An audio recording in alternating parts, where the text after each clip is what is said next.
So, go ahead.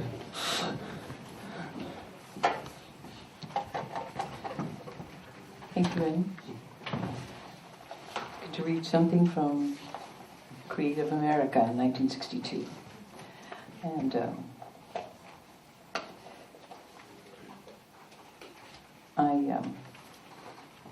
I'll say something about him after I read it. Just listen to him first. This is called the creative process. Perhaps the primary distinction of the artist is that he must actively cultivate that state which most men necessarily must avoid, the state of being alone.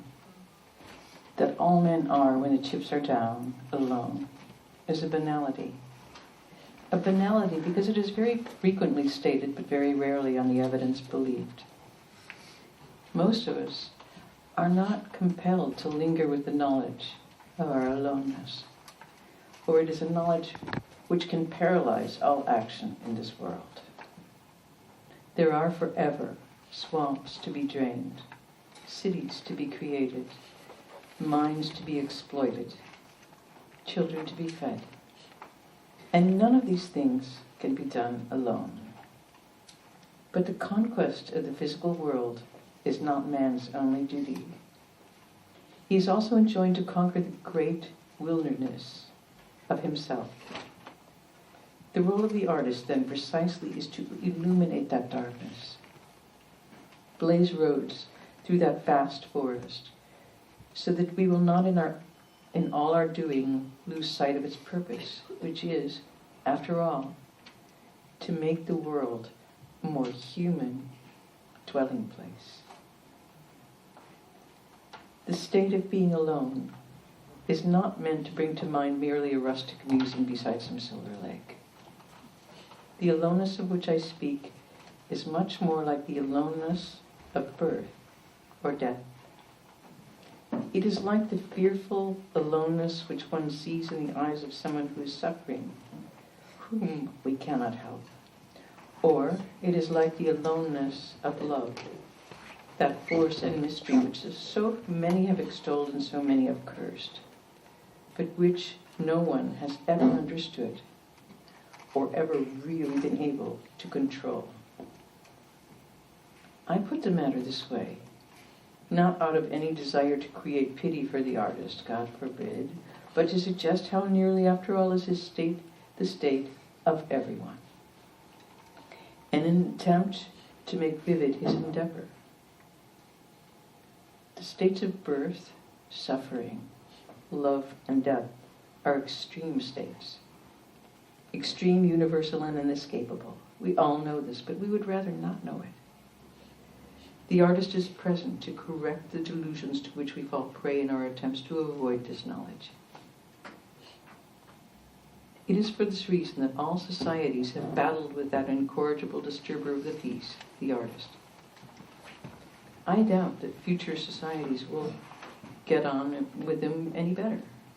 The entire purpose of society is to create a bulwark against the inner and the outer chaos, literally, in order to make life bearable and to keep the human race alive. And it is absolutely inevitable that when a tradition has been evolved, whatever the tradition is, that the people in general will suppose it to have existed from the beginning of time, and will be most unwilling and indeed unable to conceive of any changes in it. They do not know how they will live without those traditions which have given them their identity.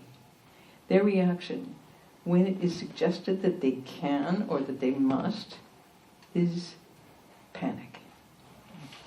And we see this panic, I think, everywhere in the world today, from the streets of our own New Orleans to the grisly battleground of Algeria. And a higher level of consciousness among the people is the only hope we have now or in the future of minimizing the human damage. The artist is distinct from responsible actors in society, the politicians, legislators, educators, scientists, etc., by the fact that he is his own test tube, his own laboratory, working according to very rigorous rules, however unstated these may be, and cannot allow any consideration to supersede his responsibility to reveal all that he can possibly discover concerning the mystery of the human being. Society must accept some things as real, but he must always know that the visible reality hides a deeper one, and that all our action and all our achievement rests on things unseen. A society must assume that it is stable, but the artist must know, and he must let us know, that there is nothing stable under heaven. One cannot possibly build a school, teach a child, or drive a car without taking some things for granted. The artist cannot and must not take anything for granted, but must drive to the heart of every answer and expose the question the answer hides. I seem to be making extremely grandiloquent claims for a breed of men and women historically despised while living and acclaimed when safely dead. But in a way, the belated honor which all societies tender their artists proves the reality of the point I'm trying to make. I'm really trying to make clear the nature of the artist's responsibility to his society. The peculiar nature of this responsibility is that he must never cease warring with it, for its own sake and for his own. For the truth, in spite of appearances and all our hopes, is that everything is always changing. And the measure of our maturity as nations and as men is how well prepared we are to meet these changes and further to use them for our health. Now, anyone who has ever been compelled to think about it, anyone, for example, who's ever been in love, knows that one face which one can never see is one's own face. One's lover, or one's brother, or one's enemy sees the face you wear. And this face can elicit the most extraordinary reactions. We do the things we do and feel what we feel essentially because we must. We're responsible for our actions. But we rarely understand them. It goes without saying, I believe, that if we understand ourselves better, we would damage ourselves less. But the barrier between ourselves and one's knowledge of oneself is high indeed. There are so many things one would rather not know. We become social creatures because we cannot live any other way.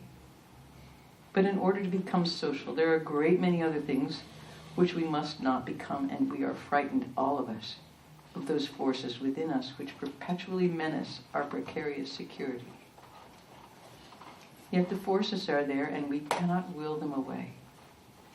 All we can do is learn to live with them. And we cannot learn this unless we are willing to tell the truth about ourselves. And the truth about us is always at variance with what we wish it to be. The human effort is to bring these two realities into a relationship resembling a reconciliation. The human beings whom we respect the most, after all, and sometimes fear the most, are those who are most deeply involved in this delicate and strenuous effort. For they have the unshakable authority which comes only from having looked on and endured and survived the worst. That nation is healthiest which has the least necessity to distrust or ostracize or victimize these people, whom, as I say, we honor once they are gone, because somewhere in our hearts we know that we cannot live without them. The dangers of being an American artist are not greater than those of being an artist anywhere else in the world. But they are very particular. These dangers are produced by our history. They rest on the fact that in order to conquer this continent, the particular aloneness of which I speak, the aloneness in which one discovers that life is tragic and therefore unutterably beautiful, could not be permitted. And that this prohibition is typical of all emergent nations will be proven, I have no doubt. In many ways, during the next 50 years, this continent now is conquered. but our habits and our fears remain. And in the same way that to become a social human being, one modifies and suppresses, and ultimately, without great courage, lies to oneself about all one's interior uncharted chaos, so have we, as a nation, modified and suppressed and lied about all the darker forces in our history. We know, in the case of the person, that whoever cannot tell himself the truth about his past is trapped in it, is immobilized in the prison of his undiscovered self. This is also true of nations. We know how a person in such a paralysis is unable to assess either his weaknesses or his strengths, and how frequently indeed he mistakes the one for the other. And this, I think, we do. We are the strongest nation in the Western world. But this is not for the reasons that we think. It is because we have an opportunity which no other nation has of moving beyond the old world concepts of race and class and caste, and create finally what we must have had in mind when we first began speaking of the New World. But the price for this is a long look backward, whence we came an unflinching assessment of the record. For an artist, the record of that journey is most clearly revealed in the personalities of the people the journey produced. Societies never know it, but the war of an artist with his society is a lover's war. And he does, at his best, what lovers do, which is to reveal the beloved to himself, and with that revelation, make freedom real.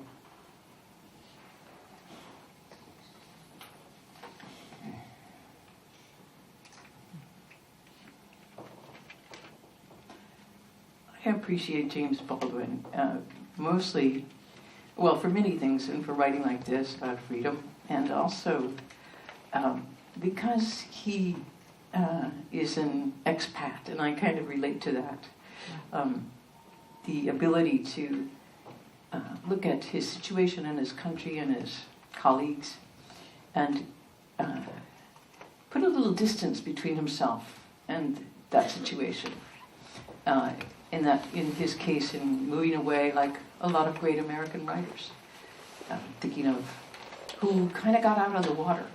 Hemingway and Melville, just people wanted to get a little distance and kind of look at what is this that we're making. And in the case of, as Baldwin points out, you can't even begin to ask that question until you figure out who you are. This is one of the things I truly treasure about Baldwin's approach to the world. So this is from, as I said, it was called The Creative Process, and it's from a piece called Creative America from 1962, way back then. Thank you.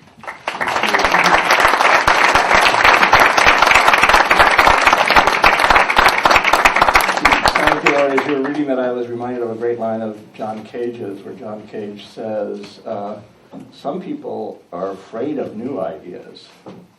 I'm terrified of the old ideas.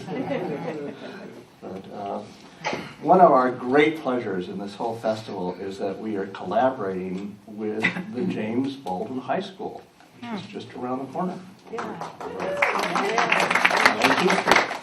And at each of our meetings, we are really honored to have one of the students, and today we have a senior from the James Baldwin School, Shaquasia Harvey, and it says she's reading the letter to his nephew, but actually it's from Fire Next Time, so she'll read. Go ahead.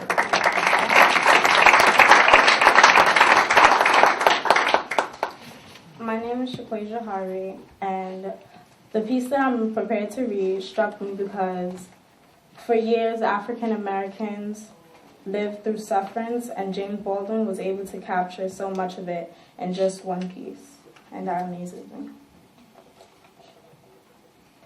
This past, the Negro's past, of rope, fire, torture, castration, infanticide, rape, death, and humiliation, fear by day and night, fear as deep of the marrow of bone, doubt that he is worthy of life, since everyone around him denied it, sorrow for his woman, for his kinfolk, for his children who needed his protection and whom he could not protect, rage, hatred, and murder, hatred for white men so deep that it often turned against him and his own, and made all love, all trust, all joy impossible.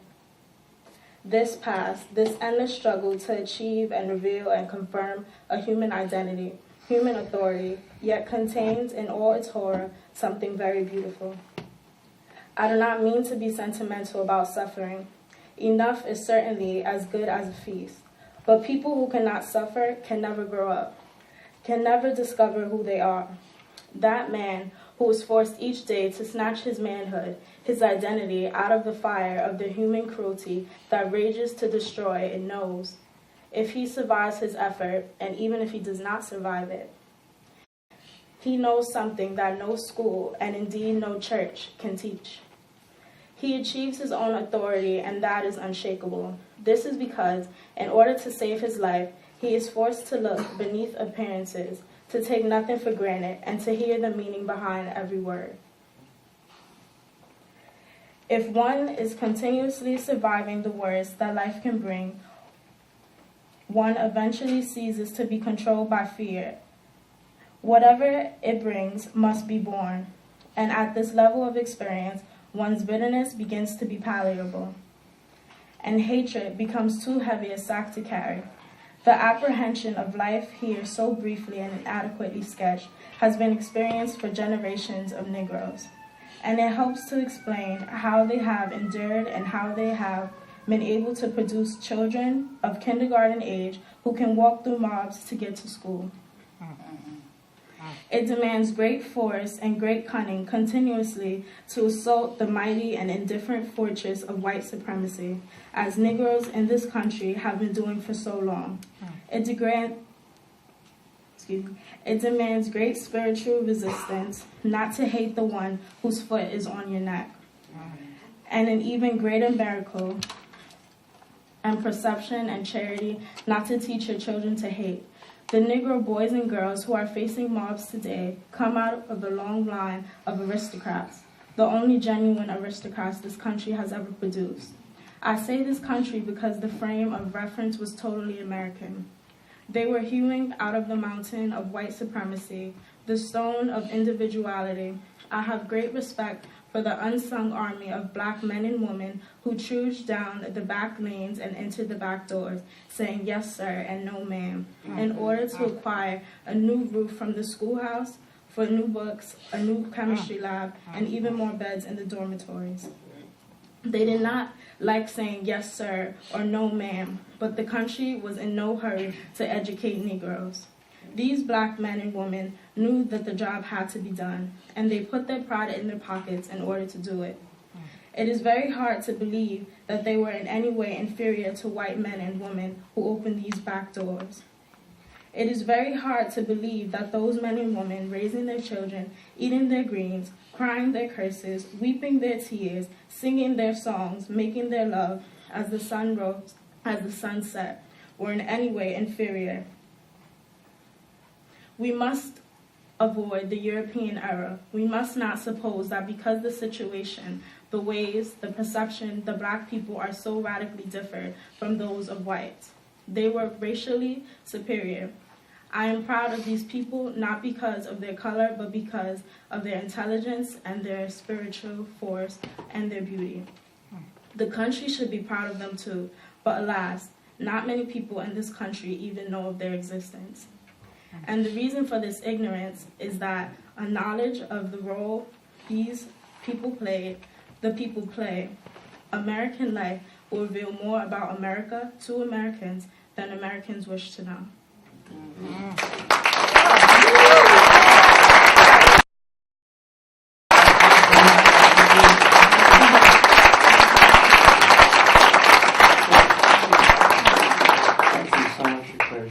By the way, I was showing her, on the wall as you came in is the New Yorker publication. It's a mural made out of the first publication of that text in the New Yorker in 1962, and it's really worth looking at because the ads that surround it are just so bizarre. These luxury ads alongside this text is quite amazing to look at, so as you leave you'll see that. Kathleen.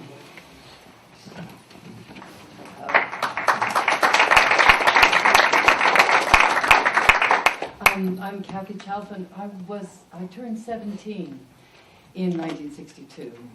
So James Baldwin was always part of my intellectual life, always. And I also had an older gay brother who is the person who introduced me to all the things that were most important to me in my life, including James Baldwin.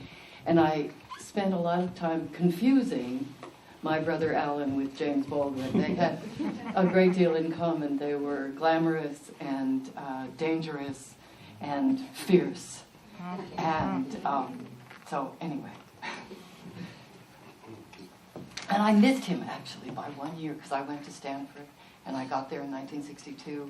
And in 1961, he had made a famous, glamorous visit to the now quite famous poet Sharon Olds, who was a year ahead of me at Stanford, and they stayed out all night, and it was a big scandal.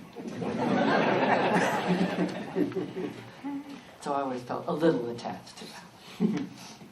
I'm reading Sweet Lorraine, which is an article from Esquire about Lorraine Hansford. Yes. Sweet Lorraine. That's the way I always felt about her, and so I won't apologize for calling her that now. She understood it. In that far too brief a time when we walked and talked and laughed and drank together, sometimes in the streets and bars and restaurants of the village, sometimes at her house, sometimes at my house, sometimes gracelessly fleeing the houses of others, and sometimes seeming, for anyone who didn't know us, to be having a knockdown, drag-out battle. We spent a lot of time arguing about history and tremendously related subjects in her Bleecker Street and later Waverly Place flats, and often just when I was certain that she was about to throw me out as being altogether too rowdy a type, she would stand up, her hands on her hips for these down-home sessions, she always wore slacks, and pick up my empty glass as though she intended to throw it at me. Then she would walk into the kitchen saying with a haughty toss of her head, "Really, Jimmy, you ain't right, child." With stern put down, she would hand me another drink and launch into a brilliant analysis of just why I wasn't right. I would often stagger down her stairs as the sun came up, usually in the middle of a paragraph, and always in the middle of a laugh. That marvelous laugh, that marvelous face. I loved her. She was my sister and my comrade. Her going did not so much make me lonely as make me realize how lonely we were. We had that respect for each other, which perhaps is only felt by people on the same side of the barricades, listening to the accumulating thunder of the hooves of horses and the treads of tanks. The first time I ever saw Lorraine was at the Actors Studio in the winter of 58-59. She was there as an observer of the workshop production of Giovanni's Room. She sat way up in the bleachers, taking on some of the biggest names in the American theater because she had liked the play and they, in the main, hadn't. I was enormously grateful to her. She seemed to speak for me, and afterwards she talked to me with a gentleness and generosity never to be forgotten. A small, shy, determined person with that strength dedicated by absolutely impersonal ambition. She was not trying to make it. She was trying to keep the faith. We really met, however, in Philadelphia in 1959 when A Raisin in the Sun was at the beginning of its amazing career. Much has been written about this play. I personally feel that it will demand a far less guilty and constricted people than the present-day Americans to be able to assess it at all. As an historical achievement anyway, no one can gainsay its importance. What is relevant here is that I had never in my life seen so many black people in the theater. And the reason was that never in the history of the American theater had so much of the truth of black people's lives been seen on the stage. Black people ignored the theater because the theater had always ignored them. But in Raisin, black people recognized the house and all the people in it. The mother, the son, the daughter, and the daughter-in-law, and supplied the play with an interpretive element which could not be present in the minds of white people. A kind of claustrophobic terror created not only by their knowledge of the house, but by their knowledge of the streets. And when the curtain came down, Lorraine and I found ourselves in the backstage alley, where she was immediately mobbed. I produced a pen, and Lorraine handed me her handbag and began signing autographs. "It only happens once," she said. Wow. I stood there and watched. I watched the people who loved Lorraine for what she had brought to them, and watched Lorraine who loved the people for what they brought to her. It was not for her a matter of being admired. She was being corroborated and confirmed. She was wise enough and honest enough to recognize that black American artists are in a very special case. One is not merely an artist, and one is not judged merely as an artist. The black people crowding around Lorraine, whether or not they considered her an artist, assuredly considered her a witness. This country's concept of art and artists has the effect, scarcely worth mentioning by now, of isolating the artist from the people. One can see the effect of this in the irrelevance of so much of the work produced by celebrated white artists. But the effect of this isolation on a black artist is absolutely fatal. He is already, as a black American citizen, isolated from most of his white countrymen. At the crucial hour, he can hardly look to his artistic peers for help, for they don't know enough about him to be able to correct him. To continue to grow, to remain in touch with himself, he needs the support of that community from which, however, all of the pressures of American life incessantly conspire to remove him. And when he is effectively removed, he falls silent. And the people have lost another hope. Much of the strain under which Lorraine worked was produced by her knowledge of this reality and her determined refusal to be destroyed by it. She was a very young woman with an overpowering vision, and fame had come to her early. She must certainly have wished often enough that fame had seen fit to drag its feet a little. For fame and recognition are not synonyms, especially not here, and her fame was to cause her to be criticized very harshly, very loudly, and very often by both black and white people who were unable to believe, apparently, that a really serious intention could be contained in so glamorous a frame. She took it all with a kind of astringent good humor, refusing, for example, even to consider defending herself when she was accused of being a slumlord because of her family's real estate holdings in Chicago. I called her during that time, and all she said with a wry laugh was, "My God, Jimmy, do you realize you are only the second person who's called me today? And you know how my phone kept ringing before." She wasn't surprised. She was devoted to the human race, but she wasn't romantic about it. When so bright a light goes out so early, when so gifted an artist goes so soon, we're left with a sorrow and wonder which speculation cannot assuage. One's filled for a long time with a sense of injustice as futile as it is powerful. And the vanished person fills the mind in this or that attitude, doing this or that, sometimes very briefly one hears the exact inflection of the voice, the exact timbre of the laugh, as I have when watching the dramatic presentation To Be Young, Gifted, and Black, and in reading through these pages. But I do not have the heart to presume to assess her work, for all of it, for me, was suffused with the light which was Lorraine. It is possible, for example, that the sign in Sidney Brewstein's window attempts to say too much, but it's also exceedingly probable that it makes so loud and uncomfortable a sound because of the surrounding silence. Not many plays presently risk being accused of attempting to say too much. Again, Brewstein is certainly a very willed play, unabashedly didactic, but it cannot finally be dismissed or categorized in this way because of the astonishing life of its people. It positively courts being dismissed as old-fashioned and banal, and yet has the unmistakable power of turning the viewer's judgment in on himself. Is all this true or not true, the play rudely demands, and unforgivably leaves us squirming before this question. One cannot quite answer the question negatively. One risks being caught in a lie. But an affirmative answer imposes a new level of responsibility, both for one's conduct and for the fortunes of the American state, and one risks, therefore, the disagreeable necessity of becoming an insurgent again.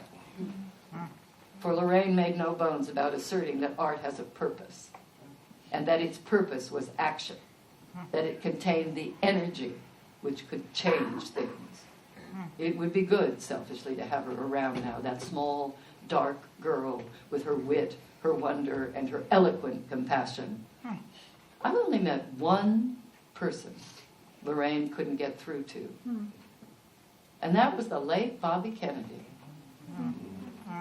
And as the years have passed since that stormy meeting, Lorraine talks about it here, so I won't go into it, I very often pondered what she then tried to convey, that a Holocaust is no respecter of persons, that what today seems merely humiliation and injustice for a few can, unchecked, become terror for the many, snuffing out white lives just as though they were black lives, that if the American state could not protect the lives of black citizens, then presently the entire state would find itself engulfed, and the horses and tanks are indeed upon us. And the end is not in sight.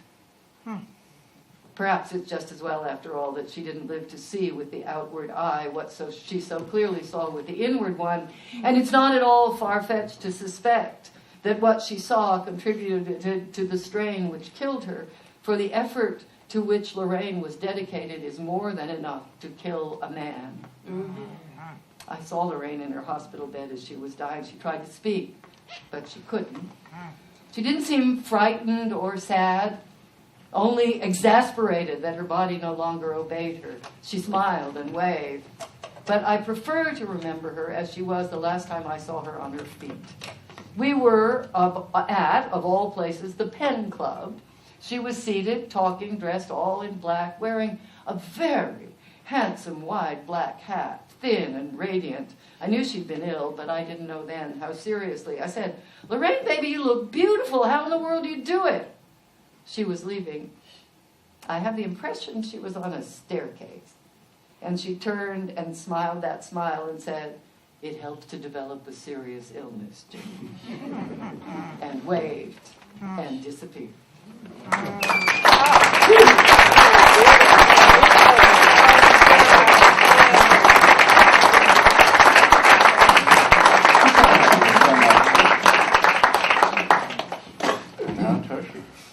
Good afternoon. At the root of the American Negro problem is the necessity of the American white man to find a way of living with the Negro in order to be able to live with himself. And the history of this problem can be reduced to the means used by Americans: lynch law and law, segregation and legal acceptance, terrorization and concession, either to come to terms with this necessity or to find a way around it, or most usually to find a way of doing both of these things at once. The resulting spectacle, at once foolish and dreadful, led someone to make the quite accurate observation that the Negro in America is a form of insanity which overtakes white men.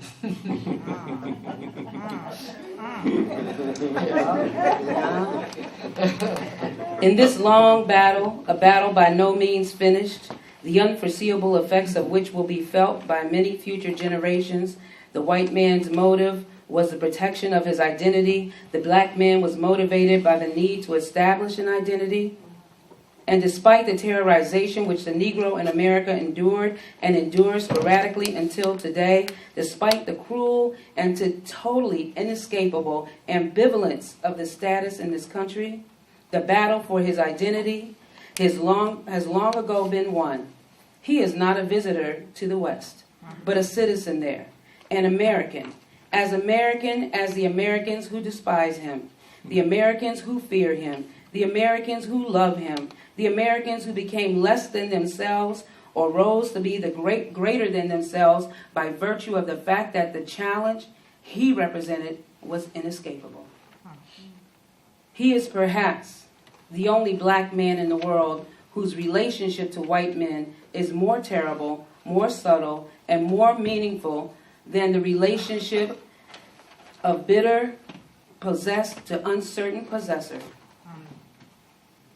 His survival depended, and the development depends, on his ability to turn his particular status to the Western world to his own advantage, and it may be to the very great advantage of that world. It remains for him to fashion out of his experience that which will give him sustenance and a voice. The cathedral at Chartres, I have said, says something to the people of that village which it cannot say to me. But it is important to understand that this cathedral says something to me which it cannot say to them. Perhaps they are struck by the power of the spires, the glory of the windows, but they have known God, after all, longer than I have known him, and in a different way. And I am terrified by the slippery, bottomless well to be found in the crypt, down which heretics were hurled to death, and by the obscene, inescapable gargoyles jutting out of the stone, and seeming to say that God and the devil can never be divorced. I doubt that the villagers think of the devil when they face a cathedral, because they have never been identified with the devil. But I must accept the status which myth, if nothing else, gives me in the West before I can hope to change the myth. Yet, if the American Negro has arrived at his identity by virtue of absoluteness of his estrangement from his past, American white men still nourish the illusion that there is some means of recovering the European innocence, of returning to a state in which black men do not exist. This is one of the greatest errors Americans can make. The identity they fought so hard to protect has, by virtue of that battle, undergone a change. Americans are unlike any other white people in the world, as it is possible to be.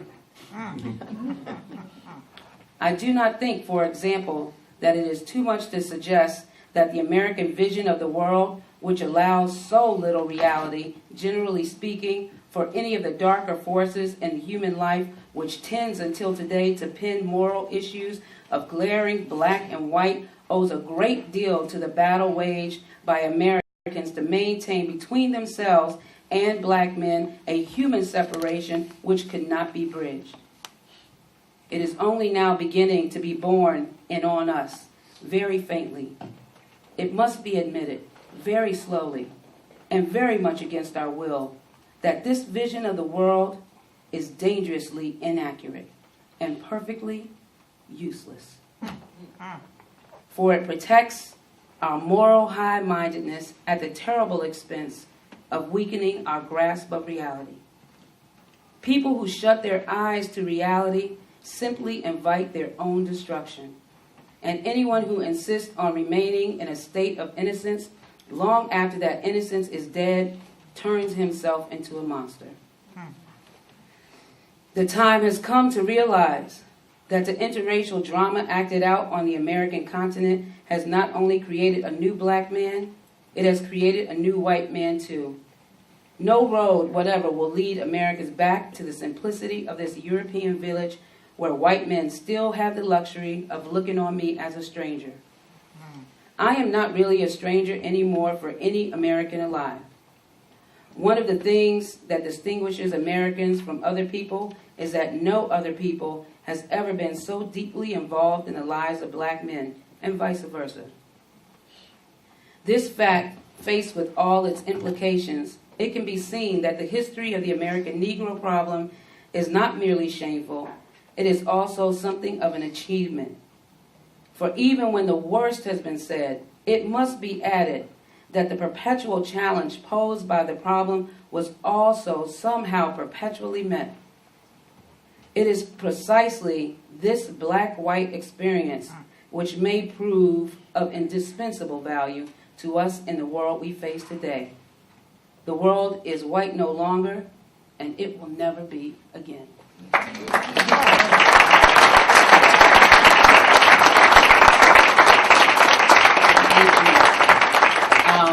My name is Toshi, and I just want to say I picked that particular piece because I think that it is a great medicine for what is happening right now, and this destruction that we're facing in the world, and the ambivalence and neutrality of language around the destruction that we're facing in the world today. And I just want to remind all of us that my people wrote down a lot of medicine and maps and answers for everybody. And I think he's one of the greatest doctors that ever lived. And so we don't actually have to be lost as we face today's horrors. We have the answers already, and we should just apply them as much as we can as we try to carry on for whoever's coming next. Thank you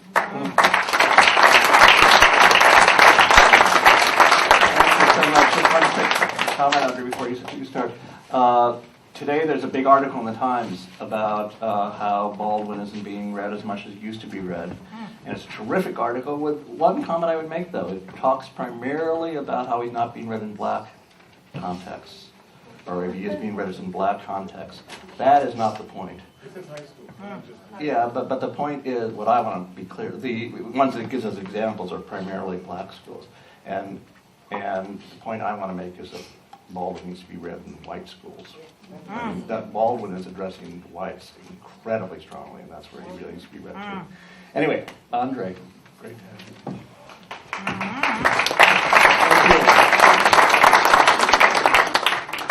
No name in the street to be baptized.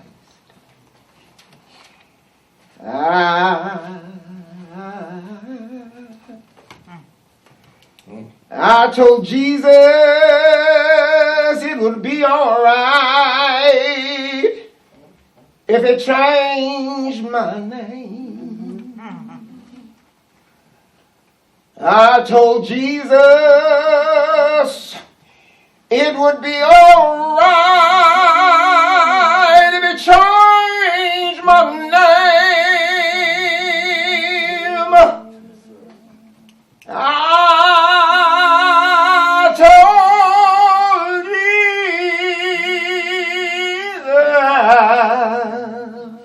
it will be all right if I change my name. I told Jesus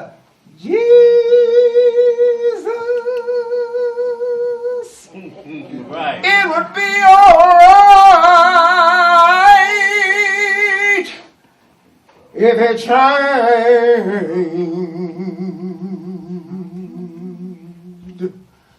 my name.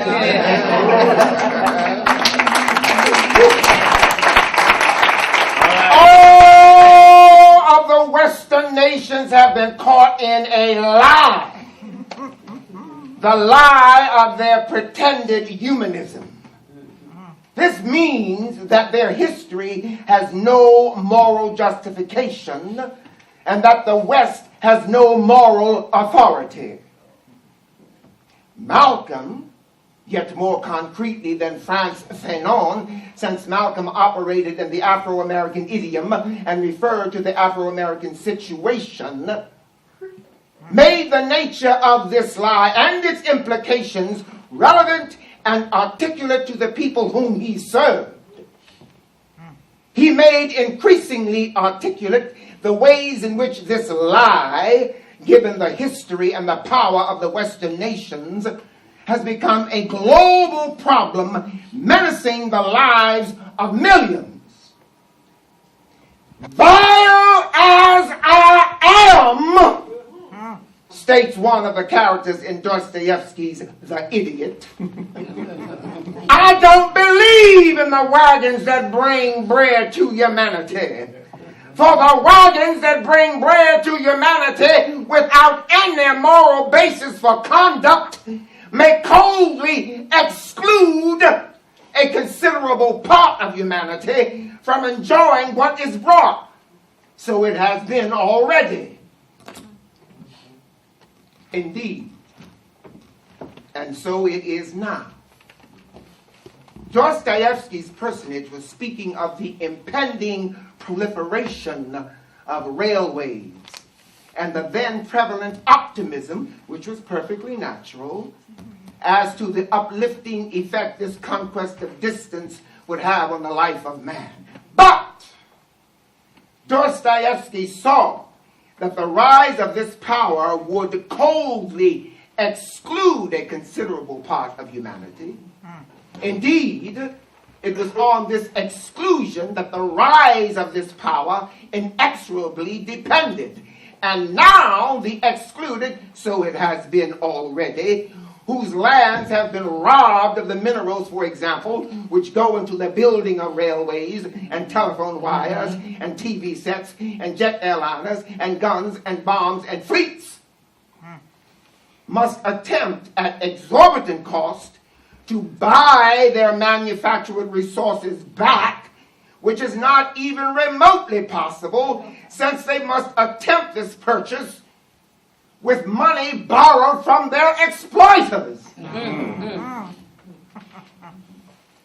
If they attempt to work out their salvation, their autonomy, on terms dictated by those who have excluded them, they are in a delicate and dangerous position, and if they refuse, they are in a desperate one.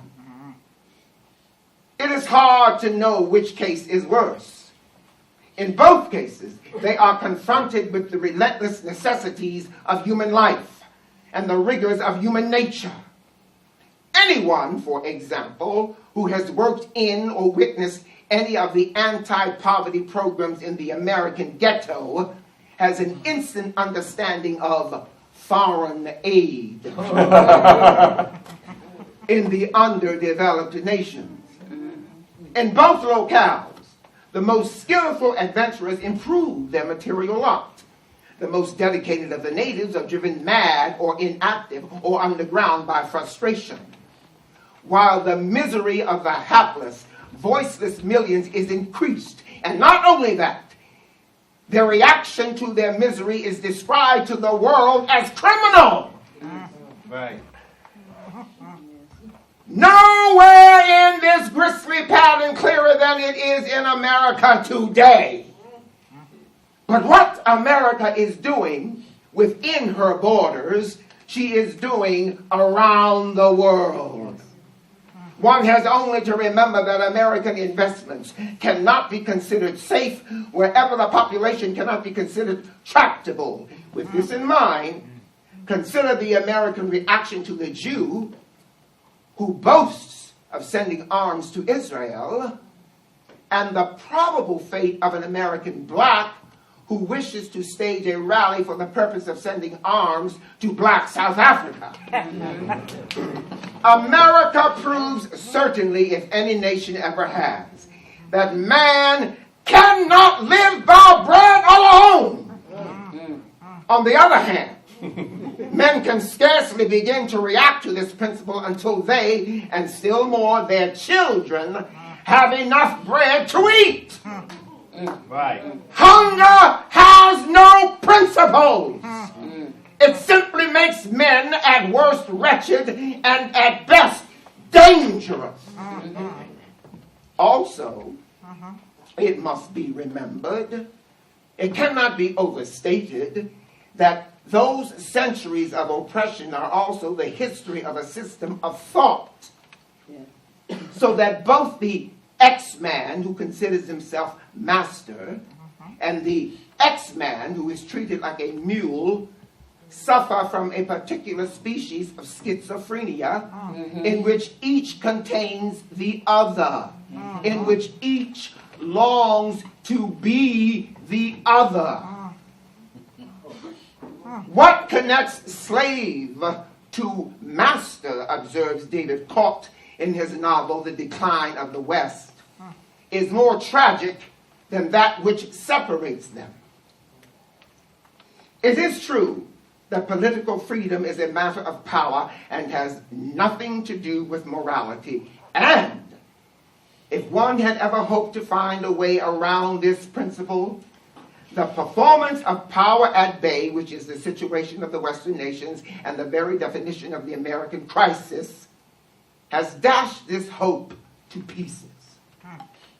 Moreover, as habits of thought reinforce and sustain the habits of power, it is not even remotely possible for the excluded to become included, for this inclusion means precisely the end of the status quo, or would result, as so many of the wise and honored would put it, in a mongrelization of the races.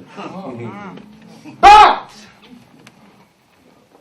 for power truly to feel itself menaced, it must somehow sense itself in the presence of another power, or more accurately, an energy which it has not known how to define and therefore does not really know how to control. For a very long time, for example, America prospered or seemed to prosper. This prosperity cost millions of people their lives. Now, not even the people who are the most spectacular recipients of the benefits of this prosperity are able to endure these benefits. They can neither understand them, nor do without them, nor can they go beyond them. Above all, they cannot or dare not assess or imagine the price paid by their victims or subjects for this way of life. And so, they cannot afford to know why the victims are revolting. They are forced, then, to the conclusion that the victims, the barbarians, are revolting against all established civilized value, which is both true and not true. And in order to preserve these values, however stifling and joyless these values have caused their lives to be, the bulk of the people desperately seek out representatives who are prepared to make up in cruelty what both they and the people lack in conviction. This is a formula for a nation's or a kingdom's decline. For no kingdom can maintain itself by force alone. Force does not work the way its advocates seem to think it does. It does not, for example, reveal to the victim the strength of his adversary. On the contrary, it reveals the weakness, even the panic of his adversary. And this revelation invests the victim with patience.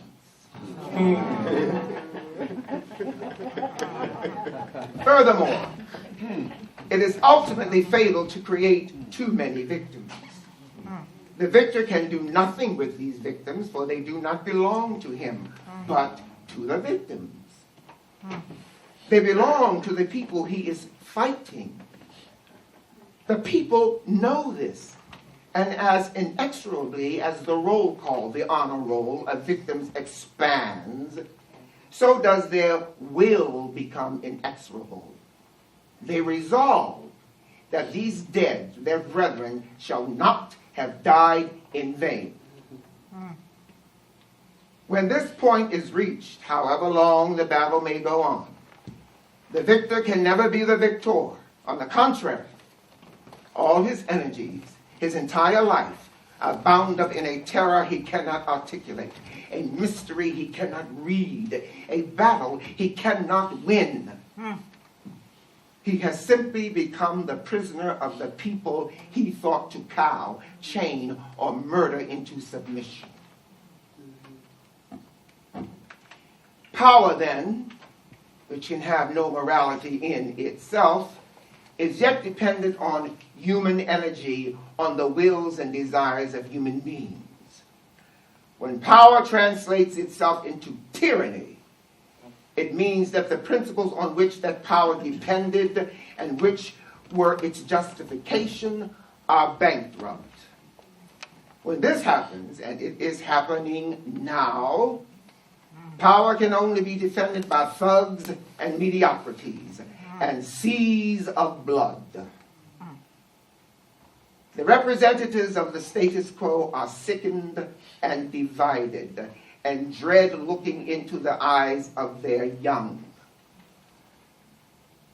while the excluded begin to realize, having endured everything, that they can indeed endure everything. They do not know the precise shape of the future, but they know that the future belongs to them. They realize this paradoxically by the failure of the moral energy of their oppressors and begin almost instinctively to forge a new morality, to create the principles on which a new world will be built. I believe James Baldwin to have been the greatest politician, preacher, and prophet of the 20th century. Thank you.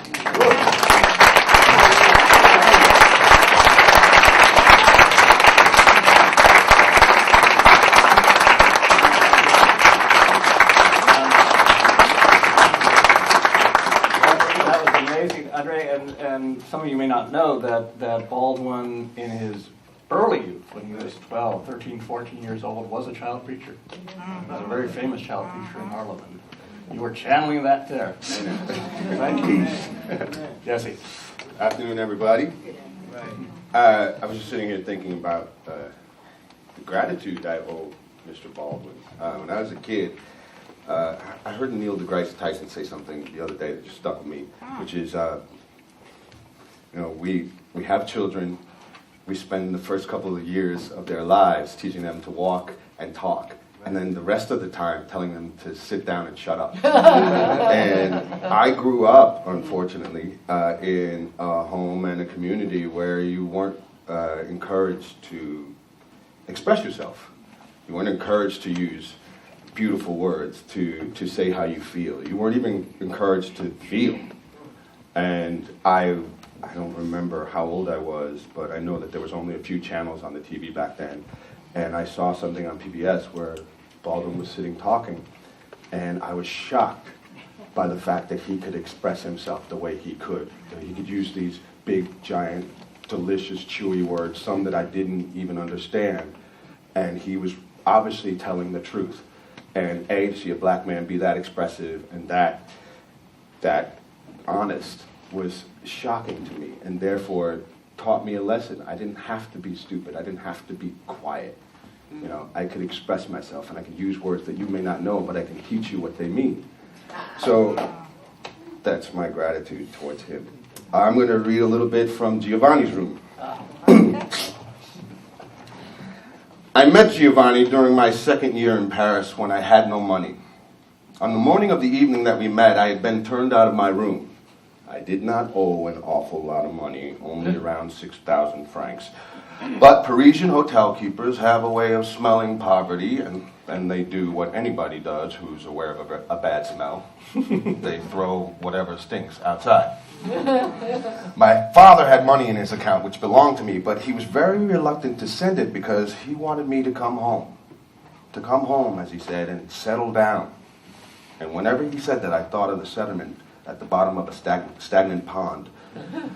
I did not then know many people in Paris, and Hala was in Spain. Most of the people I knew in Paris were, as Parisians sometimes put it, of le milieu. And while this milieu was certainly anxious enough to claim me, I was intent on proving to them and to myself that I was not of their company. I did this by being in their company a great deal, and manifesting toward all of them a tolerance which placed me, I believed, above suspicion. I'd written to friends for money, of course, but the Atlantic Ocean is deep and wide, and money doesn't hurry from the other side. So I went through my address book, sitting over a tepid coffee in a boulevard cafe, and decided to call up an old acquaintance who was always asking me to call. An aging Belgian-born American businessman named Jacques. He had a big, comfortable apartment and lots of things to drink and lots of money. He was, as I knew he would be, surprised to hear from me, and before the surprise and the charm wore off, giving him time to become wary, he had invited me for supper. He may have been cursing as he hung up and reaching for his wallet, but it was too late. Jacques is not too bad. Perhaps he is a fool and a coward, but almost everybody is one or the other. And most people are both. In some ways I liked him. He was silly, but he was so lonely. Anyway, I understood now that the contempt I felt for him involved my self-contempt. He could be unbelievably generous. He could be unspeakably stingy. Though he wanted to trust everybody, he was incapable of trusting a living soul. And to make up for this, he threw his money away on people. Inevitably, then, he was abused. Then he buttoned his wallet, locked up his door, and retired into that strong self-pity which was perhaps the only thing he had which really belonged to him. I thought for a long while that he, with his big apartment, his well-meant promises, his whiskey, his marijuana, his orgies, had helped to kill Giovanni, as indeed perhaps he had. But Jacques' hands are certainly no bloodier than mine. I saw Jacques, as a matter of fact, just after Giovanni was sentenced. He was sitting bundled up in his greatcoat on the terrace of a cafe, drinking a vin chaud. He was alone on the terrace. He called me as I passed. He did not look well. His face was mottled. His eyes, behind his glasses, were like the eyes of a dying man who looks everywhere for healing. "You've heard," he whispered as I joined him, "about Giovanni?" I nodded, yes. I remember the winter sun was shining, and I felt as cold and as distant as the sun. "It's terrible, terrible, terrible," Jacques moaned. "Terrible." "Yes," I said. I could not say anything more. "I wonder why he did it," Jacques pursued. "Why he didn't ask his friends to help him." He looked at me. We both knew that the last time Giovanni had asked Jacques for money, Jacques had refused. I said nothing. "They say he had started taking opium," Jacques said. "That he needed the money for opium. Did you hear that?" I had heard it. It was newspaper speculation which, however, I had reasons of my own for believing, remembering the extent of Giovanni's desperation, knowing how far this terror, which was so vast that it had simply become a void, had driven him. "Me, I want to escape," he told me. Je veux m'évader. This dirty world, this dirty body. I never wish to make love again with anything more than the body." Jacques waited for me to answer. I stared out into the street. I was beginning to think of Giovanni dying. Where Giovanni had been, there would be nothing. Nothing. Forever. "I hope it's not my fault," Jacques said at last. "I didn't give him the money. If I'd known, I would have given him everything I had." But we both knew this was not true. "You two together," Jacques suggested. "You weren't happy together." "No," I said. I stood up. "It might have been better," I said, "if he'd stayed down there in that village in his Italy and planted his olive trees and had a lot of children and beaten his wife." He used to love to sing, I remembered suddenly. Maybe he could have stayed down there and sung his life away and died in bed. Then Jacques said something that surprised me. People are full of surprises, even for themselves, if they've been stirred enough. "Nobody can stay in the Garden of Eden," Jacques said. And then, "I wonder why." I said nothing. I said goodbye and left him. Hela had long since returned from Spain, and we were already arranging to rent this house, and I had a date to meet her. I have thought about Jacques' question since. The question is banal, but one of the real troubles with living is that living is so banal. Everyone, after all, goes the same dark road. And the road has a trick of being most dark, most treacherous, when it seems most bright. And it's true that nobody stays in the Garden of Eden. Jacques' garden was not the same as Giovanni's, of course, Jacques' garden was involved with football players, and Giovanni's was involved with maids. But that seemed to have made so little difference. Perhaps everyone has a Garden of Eden. I don't know. But they have scarcely seen their garden before they see the flaming sword. Then, perhaps life only offers the choice of remembering the garden or forgetting it. Either or. It takes strength to remember. It takes another kind of strength to forget. It takes a hero to do both. People who remember court madness through pain, the pain of the perpetually recurring death of their innocence. People who forget court another kind of madness, the madness of the denial of pain and the hatred of innocence. And the world is mostly divided between madmen who remember and madmen who forget. Heroes are rare. Jacques had not wanted to have supper in his apartment because his cook had run away. His cooks were always running away. He was always getting young boys from the provinces, God knows how, to come up and be cooks. And they, of course, as soon as they were able to find their way around the capital, decided that cooking was the last thing they wanted to do. They usually ended up going back to the provinces, those, that is, who did not end up in streets or in jail or in Indochina. I met him at a rather nice restaurant on the Rue de Grenelle and arranged to borrow 10,000 francs from him before we finished our aperitifs. He was in a good mood, and I, of course, was in a good mood too. And this meant that we would end up drinking in Jacques' favorite bar, a noisy, crowded, ill-lit sort of tunnel of dubious, or perhaps not dubious at all, of rather too emphatic reputation. Every once in a while it was raided by the police, apparently with the connivance of Guillaume, the patron, who always managed on the particular evening to warn his favorite customers that if they were not armed with identification papers, they might be better off elsewhere. I remember that bar that night was more than ordinarily crowded and noisy. All of the habitués were there, and many strangers, some looking, some just staring. There were 3 or 4 very chic Parisian ladies sitting at a table with their gigolos or their lovers or perhaps simply their country cousins, God knows. The ladies seemed extremely animated. Their males seemed rather stiff. The ladies seemed to be doing most of the drinking. There were the usual paunchy, bespectacled gentlemen with avid, sometimes despairing eyes, the usual knife-blade, lean, tight-trousered boys. One could never be sure as concerned these latters, whether they were after money or blood or love. They moved about the bar incessantly, cadging cigarettes and drinks with something behind their eyes at once terribly vulnerable and terribly hard. There were, of course, les folles, always dressed in the most improbable combinations, screaming like parrots the details of their latest love affairs. Their love affairs always seemed to be hilarious.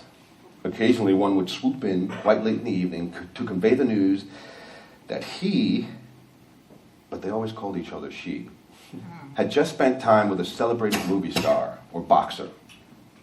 Then all of the others closed in on this newcomer, and they looked like a peacock garden and sounded like a barnyard. I always found it difficult to believe that they ever went to bed with anybody. For a man who wanted a woman would certainly have rather had a real one, and a man who wanted a man would certainly not want them. Perhaps indeed that was why they screamed so loud. There was the boy who worked all day, it was said, in the post office, who came out at night wearing makeup and earrings and with his heavy blonde hair piled high. Sometimes he actually wore a skirt and high heels. He usually stood alone unless Guillaume walked over to tease him.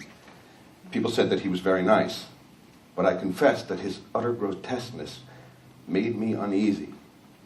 Perhaps in the same way that the sight of monkeys eating their own excrement turns some people's stomachs. They might not mind so much if monkeys did not so grotesquely resemble human beings. C'est ça?